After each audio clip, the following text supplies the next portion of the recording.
It is a truth universally acknowledged that a single man in possession of good fortune must be in want of a wife.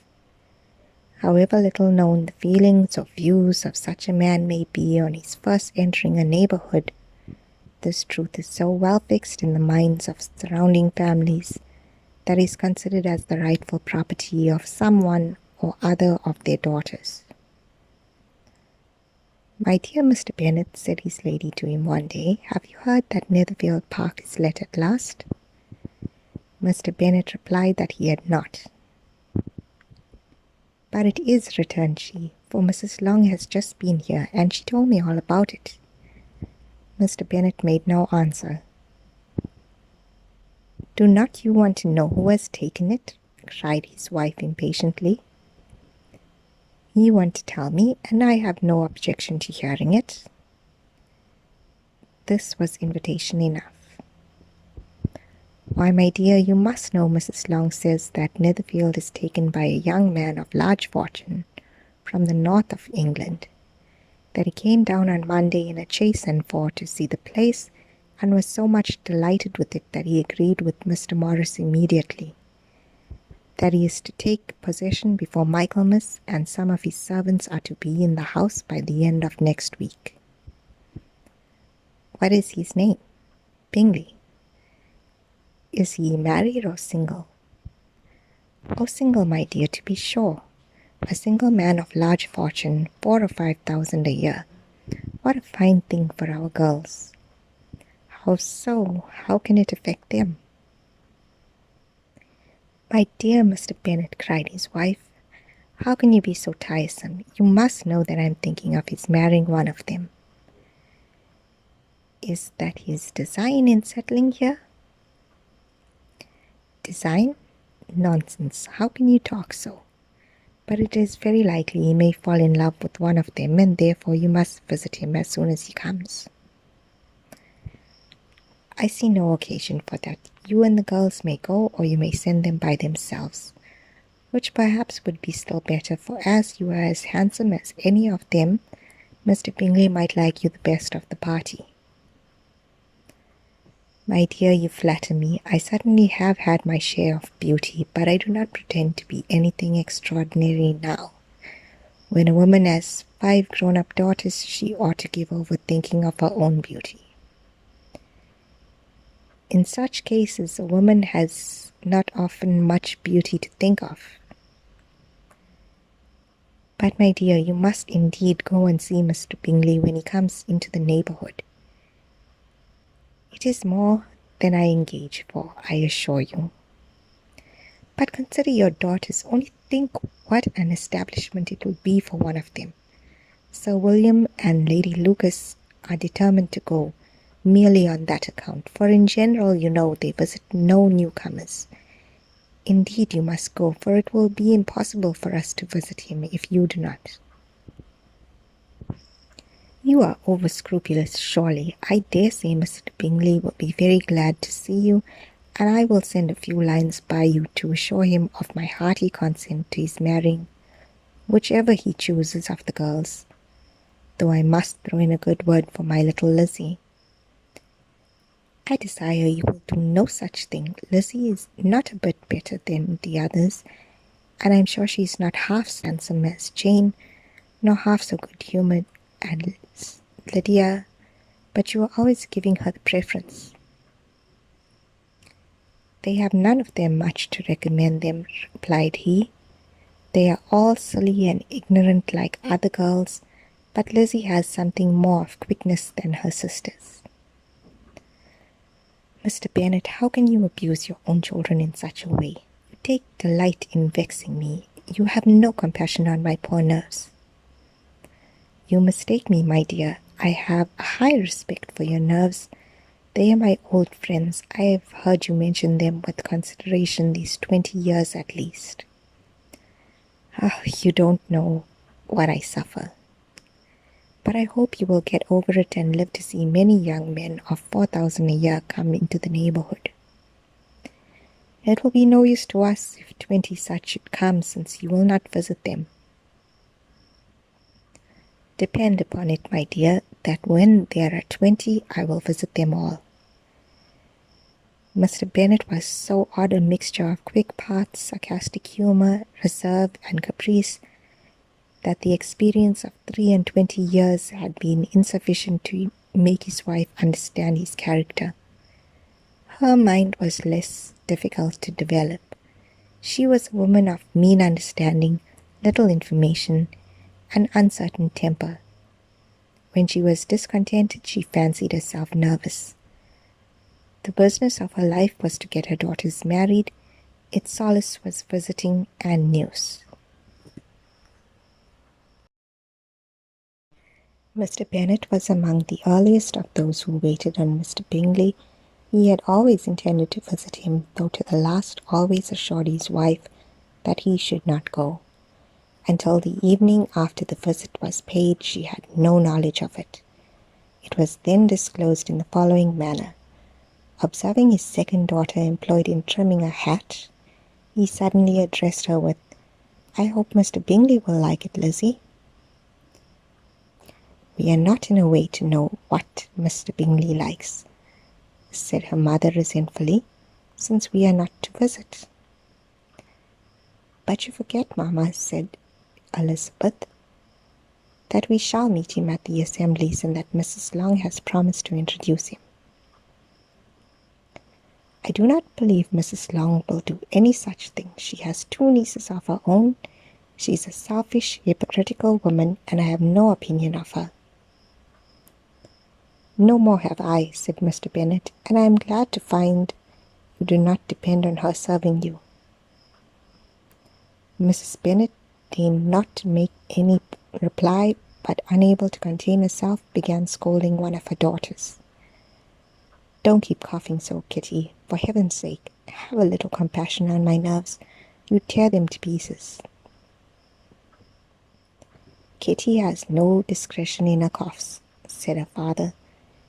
"She times them ill." "I do not cough for my own amusement," replied Kitty fretfully. "When is your next ball to be, Lizzie?" "Tomorrow fortnight." "Aye, so it is," cried her mother, "and Mrs. Long does not come back till the day before, so it will be impossible for her to introduce him, for she will not know him herself." "Then, my dear, you may have the advantage of your friend and introduce Mr. Bingley to her." "Impossible, Mr. Bennet, impossible, when I am not acquainted with him myself. How can you be so teasing?" "I honour your circumspection. A fortnight's acquaintance is certainly very little. One cannot know what a man really is by the end of a fortnight. But if we do not venture, somebody else will.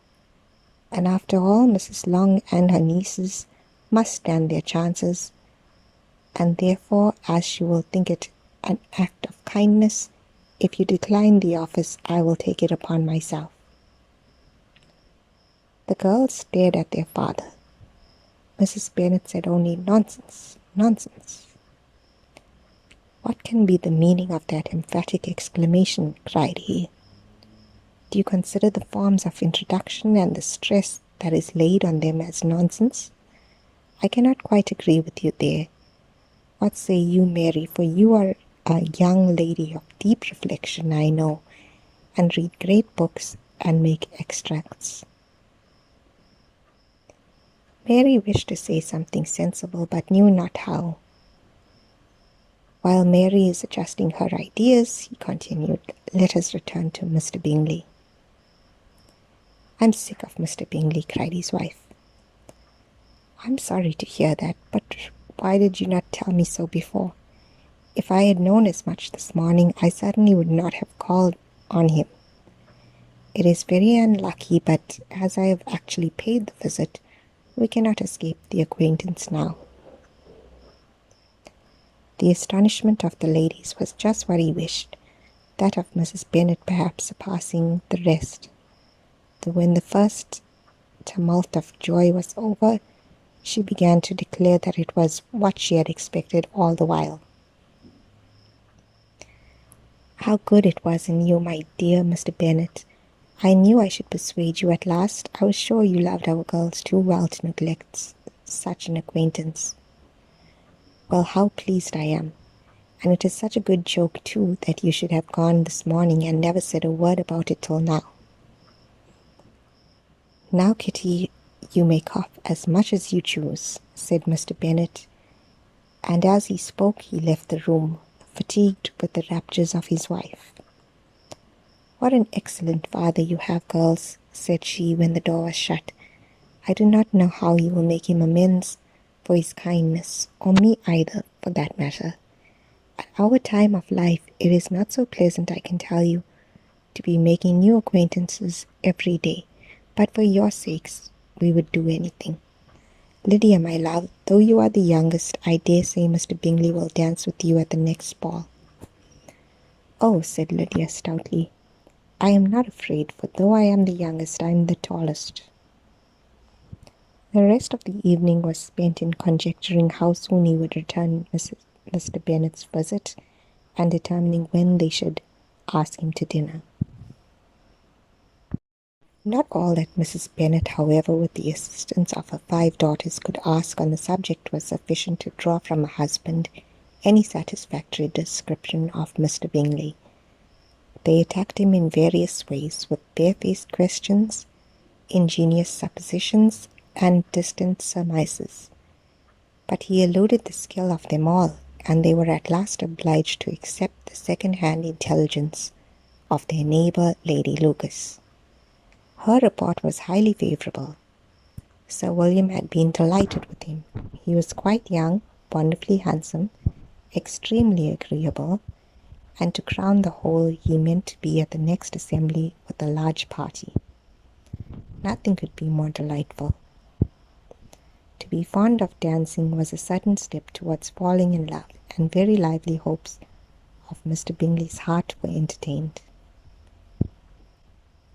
If I can but see one of my daughters happily settled at Netherfield, said Mrs. Bennet to her husband, and all the others equally well married, I shall have nothing to wish for. In a few days Mr. Bingley returned Mr. Bennet's visit, and sat about 10 minutes with him in his library. He had entertained hopes of being admitted to a sight of the young ladies, of whose beauty he had heard much, but he saw only the father. The ladies were somewhat more fortunate, for they had the advantage of ascertaining from an upper window that he wore a blue coat and rode a black horse. An invitation to dinner was soon afterwards dispatched, and already had Mrs. Bennet planning the courses that were to do credit to her housekeeping, when an answer arrived which deferred it all. Mr. Bingley was obliged to be in town the following day, and consequently unable to accept the honour of the invitation. Mrs. Bennet was quite disconcerted. She could not imagine what business he could have in town so soon after his arrival in Hertfordshire, and she began to fear that he might always be flying about from one place to another, never settled at Netherfield as he ought to be. Lady Lucas quieted her fears a little by starting the idea of his being gone to London, only to get a larger party for the ball, and a report soon followed that Mr. Bingley was to bring 12 ladies and 7 gentlemen with him to the assembly. The girls grieved over such a large number of ladies, but were comforted the day before the ball by hearing that instead of 12 he had brought only 6 with him from London, his 5 sisters and a cousin. And when the party entered the assembly room, it consisted of only 5 altogether: Mr. Bingley, his 2 sisters, the husband of the eldest, and another young man. Mr. Bingley was good-looking and gentlemanlike. He had a pleasant countenance and easy, unaffected manners. His sisters were fine women with an air of decided fashion. His brother-in-law, Mr. Hurst, merely looked the gentleman, but his friend Mr. Darcy soon drew the attention of the room by his fine, tall person, handsome features, noble mien, and the report, which was in general circulated within 5 minutes after his entrance, of his having 10,000 a year. The gentleman pronounced him to be A fine figure of a man. The ladies declared he was much handsomer than Mr. Bingley, and he was looked at with great admiration for about half the evening, till his manners gave a disgust, which turned the tides of his popularity, for he was discovered to be proud to be above his company, and above being pleased, and not all his large estate in Derbyshire could then save him from having a most forbidding, disagreeable countenance, and being unworthy to be compared with his friend. Mr. Bingley had soon made himself acquainted with all the principal people in the room. He was lively and unreserved, dancing every dance, was angry that the ball closed so early, and talked of giving one himself at Netherfield. Such amiable qualities must speak for themselves. What a contrast between him and his friend! Mr. Darcy danced only once with Mrs. Hurst, and once with Mrs. Bingley, declined being introduced to any other lady, and spent the rest of the evening in walking about the room, speaking occasionally to one of his own party. His character was decided. He was the proudest, most disagreeable man in the world, and everybody hoped that he would never come there again. Amongst the most violent against him was Mrs. Bennet, whose dislike of his general behaviour was sharpened into particular resentment by his having slighted one of her daughters. Elizabeth Bennet had been obliged by the scarcity of gentlemen to sit down for 2 dances, and during part of that time Mr. Darcy had been standing near enough for her to overhear a conversation between him and Mr. Bingley, who came from the dance for a few minutes to press his friend to join in. "Come, Darcy," said he, "I must have you dance. I hate to see you standing about by yourself in this stupid manner. You had much better dance." "I certainly shall not. You know how I detest it, unless I am particularly acquainted with my partner. At such an assembly as this, it would be insupportable. Your sisters are engaged, and there is not another woman in the room whom it would not be a punishment to me to stand up with." "I would certainly not be so fastidious as you are," cried Bingley, "for a kingdom. Upon my honour, I never met with so many pleasant girls in my life as I have this evening, and there are several of them, you see, uncommonly pretty." "You are dancing with the only handsome girl in the room," said Mr. Darcy, looking at the eldest Miss Bennet. "Oh, she is the most beautiful creature I have ever beheld, but there is one of her sisters sitting down just behind you, who is very pretty, and I dare say very agreeable.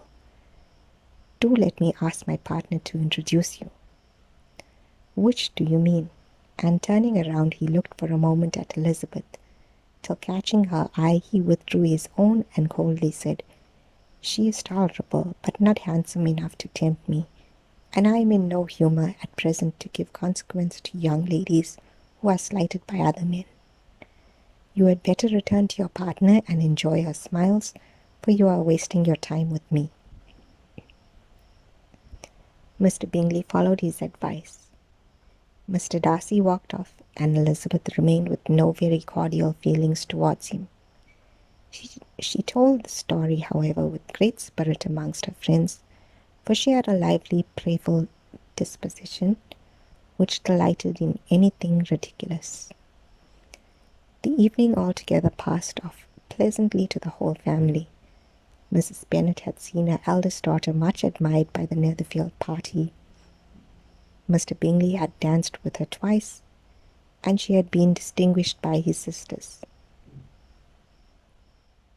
Jane was as much gratified by this as her mother could be, though in a quieter way. Elizabeth felt Jane's pleasure. Mary had heard herself mentioned to Miss Bingley as the most accomplished girl in the neighbourhood, and Catherine and Lydia had been fortunate enough to be never without partners, which was all they had yet learned to care for at a ball.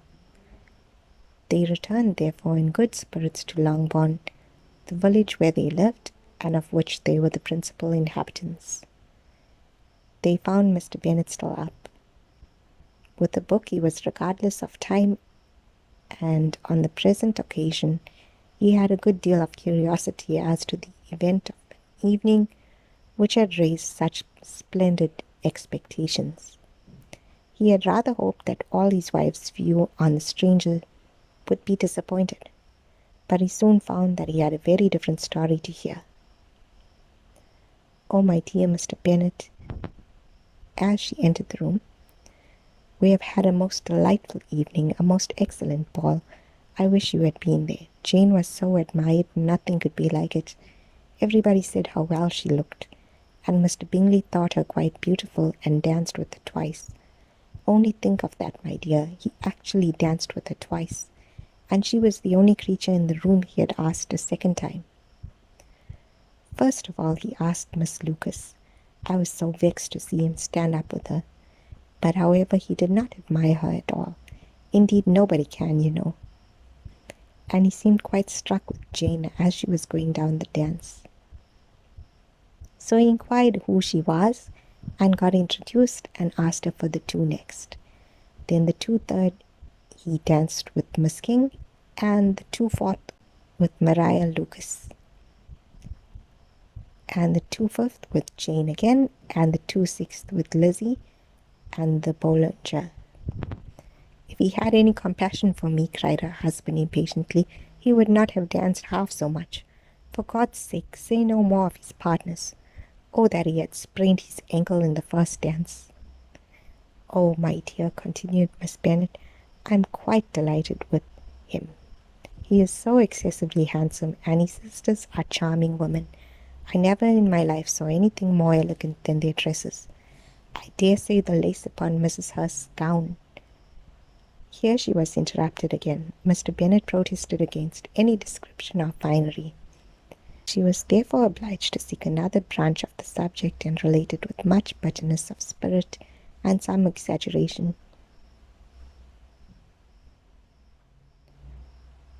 the shocking rudeness of Mr. Darcy. But I can assure you, she added, that Lizzie does not lose much by not suiting his fancy, for he is a most disagreeable, horrid man, not at all worth pleasing, so high and so conceited that there was no enduring him. He walked here and he walked there, fancying himself so very great, not handsome enough to dance with. I wish you had been there, my dear, to have given him one of your set-downs. I quite detest the man.